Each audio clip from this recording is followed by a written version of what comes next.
ముఖర్జీ గారు అంటే ఎడ్యుకేషను, తర్వాత ప్రాక్టీసు ఇవన్నిటి తర్వాత ఎంటర్‌ప్రెన్యూర్‌గా మారాలనే ఒక ఆలోచన. అప్పటికే మీరు పెట్టేప్పటికి చాలా హాస్పిటల్స్ ఉన్నాయి. ప్రముఖమైన హాస్పిటల్స్ ఉన్నాయి. అందులో ఆ స్పేస్ ఎక్కడ వెతుక్కున్నారు? స్పేస్ ప్రతిసారి నాకు అదొకటి చిన్న ఇది ఉందనమాట. ఎక్కడైనా సరే ఏదైనా డిఫికల్ట్ థింగ్ ఉంది అంటే అది చేయాలి అని. ఎక్కడైనా సరే. నేను ఆహ్, నాది డీఎం అయిపోయింది 2005లో అయిపోయింది. 2005 తర్వాత నేను నిమ్స్‌లో చేరాను అసిస్టెంట్ ప్రొఫెసర్‌గా. నిమ్స్‌లో అసిస్టెంట్ ప్రొఫెసర్‌గా ఆనరరీ అసిస్టెంట్ ప్రొఫెసర్ అనమాట. అంటే ఓకే. మీరు కావాలి మాకు. హ్మ్. కానీ మీకు అపాయింట్‌మెంట్ ఆర్డర్ ఇప్పుడే ఇవ్వం. కొన్ని రోజులు ఆపుతామని. సో, హ్మ్. ఫైనాన్సెస్ కొంచెం గట్టిగా ఉండేవి.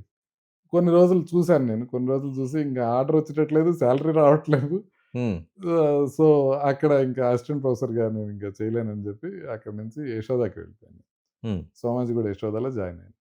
సోమాజిగూడ యశోదాలో 2005లో జాయిన్ అయిన తర్వాత 2007లో 2007లో నేను క్లినిక్ స్టార్ట్ చేశాను. సో, ఒక ఈవినింగ్ క్లినిక్ స్టార్ట్ చేద్దాం అని ఐడియా వచ్చింది. అప్పటిదాకా జస్ట్ ఒక ఎంప్లాయీగానే ఉన్నాను. సో, ఈవినింగ్ క్లినిక్ స్టార్ట్ చేద్దామంటే ఎక్కడ స్టార్ట్ చేయాలి అనంటే ఎవరో కూకట్పల్లి హౌసింగ్ బోర్డ్‌లో అని సజెస్ట్ చేశారు. 2007లో కూకట్పల్లి హౌసింగ్ బోర్డ్‌కి నేను ఫస్ట్ టైమ్ వచ్చాను. అప్పటిదాకా రాలే. హ్మ్. చూస్తే అది ఫ్యాసినేటింగ్ అనిపించింది. ఒక ఎంటైర్‌లీ డిఫరెంట్ వరల్డ్ అది. అవును. Kukatpally housing board. అవును. సో, రోడ్ నంబర్ 4 అనే ఉంది ప్లేసు.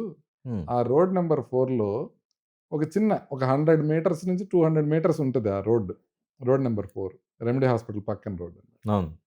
సో, అక్కడ క్లినిక్ పెడితే బావుంటదని ఎవరో సలహా ఇచ్చారు. సో, అక్కడ క్లినిక్ స్టార్ట్ చేద్దాం అని అనుకుంటే, ఒకసారి చూస్తే ఆ రోడ్‌లో నేనొచ్చేటప్పటికి 8 మంది కార్డియాలజిస్టులున్నారు. అబ్బా! ఆ రోడ్‌లో.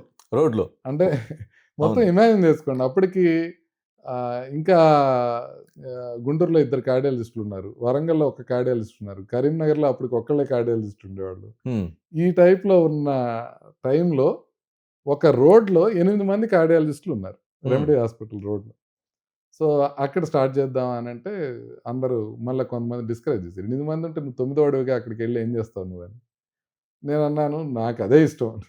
హ్మ్. అక్కడికెళ్ళి అక్కడ కూర్చున్నాను. హ్మ్. సో, అక్కడ పల్స్ హార్ట్ సెంటర్ అని ఫస్ట్ స్టార్ట్ చేశాం. 2007లో ఒక క్లినిక్ స్టార్ట్ చేశాం. ఈ లోపల నేను యశోద నుంచి బయటకెళ్ళి నాకు ఎక్కడైతే కార్డియాలజీ డిపార్ట్‌మెంట్ ఎస్టాబ్లిష్ చేసి దాన్ని రన్ చేయాలి, దాన్ని సక్సెస్ చేయాలి అనేది ఒక చిన్న ఛాలెంజ్ లాగా అనిపిచ్చేది. హ్మ్. సో, యశోద నుంచి కొంతమంది కన్సల్టెంట్స్ బయటకొచ్చేసి ప్రైమ్ హాస్పిటల్ అని స్టార్ట్ చేశారు. సో, వాళ్ళతో పాటుగా నేను యశోద నుంచి బయటకొచ్చాను. సో, కూకట్పల్లిలో ప్రైమ్ హాస్పిటల్ అనేది పెట్టి దాన్ని రన్ చేసేవాడిని.